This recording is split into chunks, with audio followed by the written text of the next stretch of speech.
कोल्हापूरमध्ये सुमारे भटके व बेवारस 450 पेक्षा अधिक गोवंश रोडवर वावरताना दिसतात। अशा अपघातग्रस्त व आजारी गोवंशांवर आपली संस्था रेस्क्यूचे कार्य करते। एका गायीने वासराला जन्म दिला आहे अशी माहिती प्राप्त झाली। घटनास्थळी गोरक्षकांनी धाव घेऊन पाहणी केली असता गायीने प्रथमताच वासराला जन्म दिला होता, परंतु तिचे मायांग बाहेर आले होते।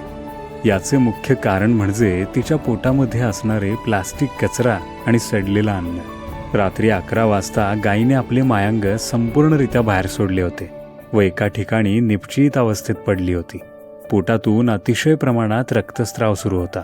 त्यावर योग्य ते प्रयत्न करून भर पावसात आपले कर्तव्य पार पाडत यशस्वीरित्या माऊलीचे मायांग आत ढकलण्यात आपल्या गोरक्षकांना यश मिळालं आणि त्यावर टाके घालून योग्य ते इंजेक्शन देऊन गायीला काही वेळातच आपल्या वासरासोबत सोडण्यात आलं। परंतु या सर्व घटनांना कुठेतरी आपणच कारणीभूत आहोत।